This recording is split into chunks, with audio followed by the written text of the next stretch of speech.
Assalamualaikum warahmatullahi wabarakatuh. Perkenalkan nama saya Husna Faiza Salsabila dengan NIRAM 0305240352. Di sini saya akan menjelaskan tugas dari analisis kelayakan usaha, lanjutan yaitu part 3, khususnya pada kriteria investasi.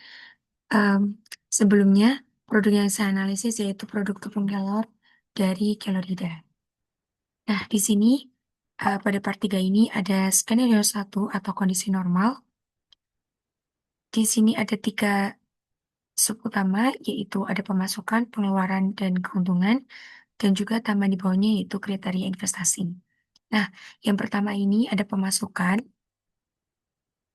Di pemasukan ini ada 4 em, sub lagi, yaitu ada hasil penjualan, jumlah produk, harga produk, dan nilai sisa. Nah, yang pertama ada hasil penjualan. Ini dengan satuan rupiah per tahun, dimulai dari tahun ke 0 sampai tahun ke-5.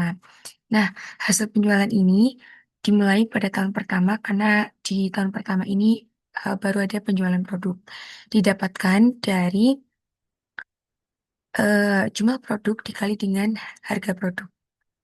Nah, jumlah produk itu sendiri pada tahun pertama itu ada 2.400 didapatkan dari 200 pieces dikali dengan 12 bulan untuk 1 tahunnya dihasilkan 2.400 dan harga produk tepung kelor itu sendiri dijual dengan harga 20.000. Maka 2.400 dikali 20.000 menghasilkan 48 sekian. Nah, begitu juga hingga tahun kelima. Lalu yang kedua ada pengeluaran. Nah, di pengeluaran ini ada 3 poin utama, yaitu ada investasi, biaya variabel, dan juga biaya tetap. Nah, yang pertama ini ada investasi. Investasi ini dimulai atau ada itu saat usaha ini akan dibangun, yaitu pada tahun ke-0 dengan investasi 68 juta. Ini dirincikan dari rincian biaya yang ada di sini. Nah, untuk investasi didapatkan dari ini. Investasi alat, yaitu dengan total 68 juta sekian. Nah, kemudian yang kedua ada biaya variabel. Biaya variabel untuk tepung kelor itu sendiri ada eh, 5 poin, yaitu ada kelor segar 10 kilogram. Kelor segar, lalu ada listrik blender dan sealer, kemudian ada kemasan produk standing pouch, ada stiker label, dan juga transportasi. Nah, kelor segar itu sendiri pada tahun pertama itu menggunakan kelor segar ya didapatkan dari ini ya, rincian biaya yang pertama. Nah, untuk tahun pertama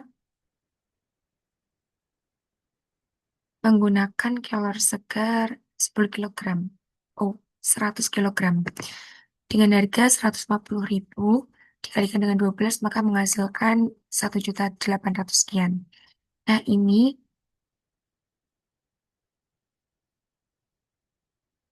lalu eh, hingga tahun kelima. Nah, pada tahun kedua dan tahun kelima itu produk kelor itu meningkat dengan 300 pieces per bulannya. Maka untuk tahun pertama, ketiga, dan keempat itu ada dengan harga 1.800.000 dan di tahun kedua dan kelima itu dengan harga 2.700. Nah, kemudian ada yang kedua ada listrik blender. Ini pada tahun pertama ini juga didapatkan dengan tabel sebelumnya di rincian biaya. Lalu ada kemasan produk standing pouch. Ini juga di didapatkan dari rincian biaya atau tabel pada rincian biaya, lalu ada stiker label dan transportasi. Nah, kemudian eh, yang ketiga ada biaya tetap. Biaya tetap di sini ada tenaga kerja tetap satu, ada satu tenaga kerja tetap di Kalorida, maka ini biaya tenaga kerja itu dimasukkan pada biaya tetap, bukan biaya variabel. Lalu ada WiFi dan juga penyusutan per tahun. Nah, yang pertama ada tenaga kerja. Tenaga kerja itu sendiri dengan satu orang tenaga kerja di mana satu bulannya dengan gaji 1.500.000. Nah, dikalikan 12 bulan maka menghasilkan 18 juta sekian. Lalu ada WiFi per bulannya ada 100.000. Kalau dikalikan 12 maka menghasilkan 1.200.000, lalu ada penyusutannya per tahun. Ini semua didapatkan dari tabel rincian biaya. Untuk biaya tetap itu di sini. Ada tenaga kerja tetap 1.500.000, WiFi yaitu 100.000, dan penyusutan 321 per bulannya. Nah, dengan total biaya tetap itu sendiri 1.921 sekian dikalikan dengan 12 maka menghasilkan 3.800 sekian. Nah, selanjutnya ada keuntungan. Nah, keuntungan ini didapatkan dari pengeluaran, eh, dari pemasukan dikurangi pengeluaran. Nah, pada tahun ke-0 tidak ada pemasukan, maka hasilnya itu minus. Di sini yaitu 0 dikurangi 68 juta sekian, maka hasilnya minus 60 juta sekian. Lalu yang di tahun pertama, ini juga didapatkan dari pemasukan pada tahun pertama yaitu 48 juta sekian, dikurangi 28 juta sekian, menghasilkan 19 juta. Tinggal kita tarik aja untuk hasilnya dengan rumus yang sama. Ya, di tahun kedua ada 40 juta sekian, di tahun ketiga ada 19 juta, di tahun keempat ada 19 juta, dan di tahun terakhir ada 40 juta. Oh iya, untuk sebelum kita mulai ke kriteria investasi, pada biaya variabel sendiri, totalnya ini di total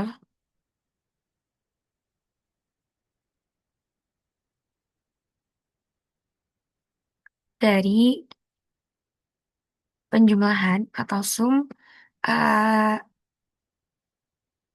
poin-poin yang ada di biaya variabel itu, yaitu ada kelor segar, listrik, kemasan produk, stiker label, dan transportasi. Begitu juga untuk tahun-tahun berikutnya hingga tahun kelima. Didapatkan dari penjumlahan poin-poin yang ada di em, biaya variabel. Lalu kita masuk ke kriteria investasi. Nah, di kriteria investasi ini dengan diskon faktornya, asumsi diskon rate-nya yaitu 10% atau rasionya 10% menghasilkan pada tahun ke-0 dengan rumus 1/1 plus 10%-nya ini dipangkat lalu ditutup kurung dan dipangkatkan oleh tahun ke-0 yaitu pangkat 0. Maka menghasilkan 1. Begitu juga sampai tahun ke-5.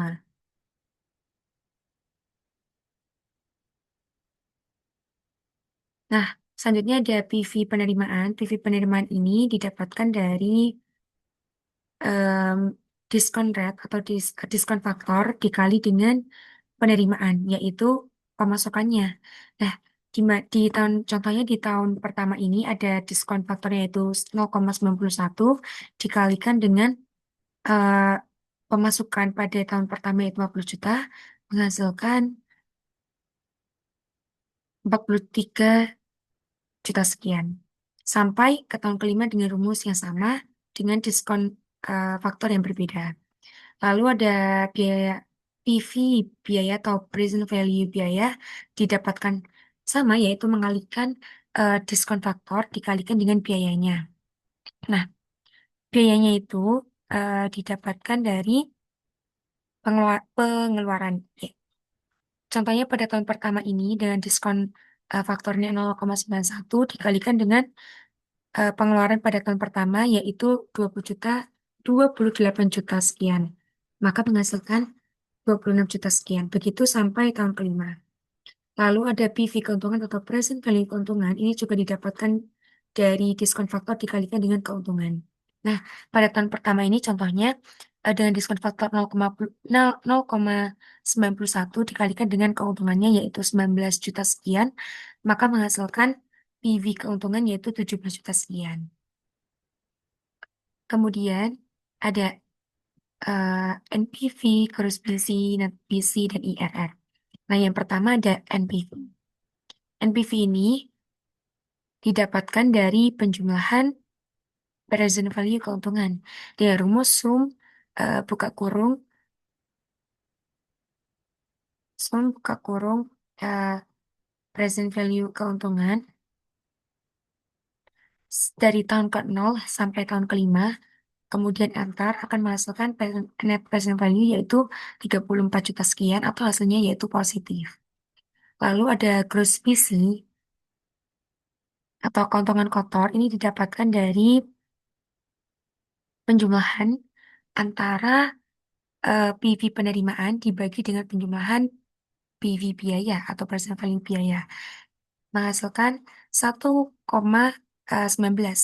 Maka eh, artinya 1 rupiah biaya yang dikeluarkan akan menghasilkan keuntungan kotor sebanyak sebanyak 1,19 rupiah. Lalu yaitu ada net BC atau keuntungan bersih. Ini dengan rumus eh, penjumlahan antara PV atau present value keuntungan positif dibagi dengan present value keuntungan yang negatif. Maka menghasilkan 1,51. Artinya, 1 rupiah biaya yang dikeluarkan akan menghasilkan keuntungan bersih sebanyak 1,51 rupiah.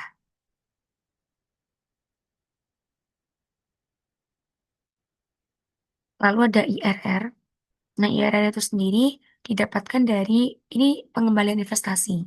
Nah, IRR ini didapatkan dari dengan rumus IRR buka kurung keuntungan dari tahun ke-0 sampai tahun ke-5 lalu enter akan dan ini dengan hasil 27%, artinya pengembalian investasi sebanyak 27% selama 5 tahun.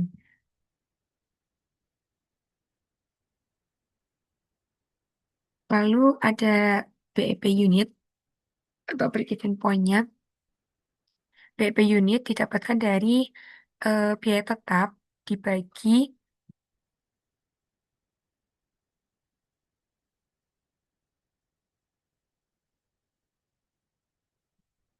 biaya tetap dibagi harga produknya yaitu 20.000 dikurangi biaya variabel dibagi biaya tetap. Ini menghasilkan satu 1.315 pieces pada tahun pertama. Begitu hingga tahun ke-5. Nah, ya ini sudah menggunakan rumus sampai tahun ke-5 ya. Lalu, yaitu selanjutnya ada BEP penerimaan. BEP penerimaan itu didapatkan dari biaya tetap dibagi 1 min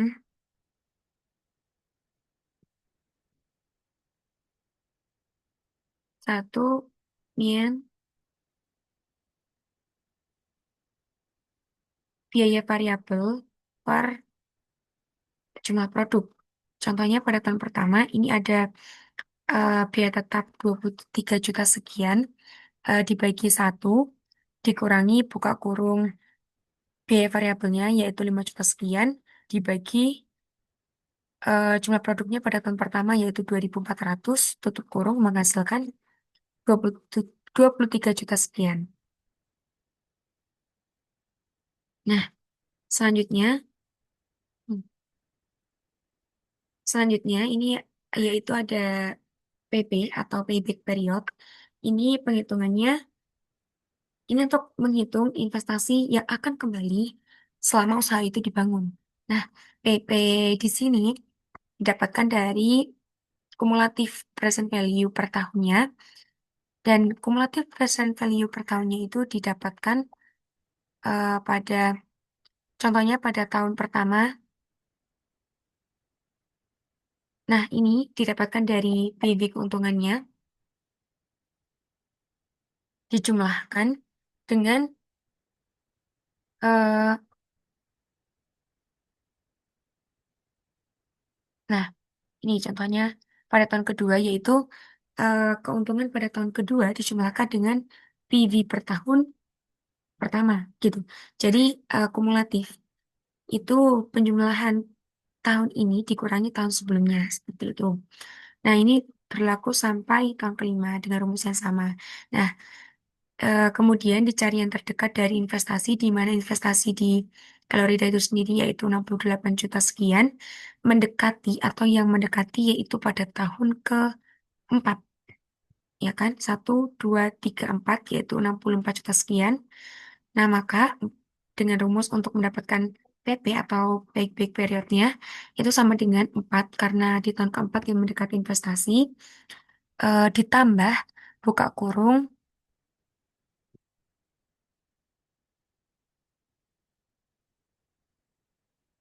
ditambah buka kurung eh, investasinya yaitu 68 juta sekian dikurangi dengan kumulatif present value setelah yang mendekati yaitu pada tahun kelima 70 juta sekian, kemudian tutup kurung dibagi dengan em,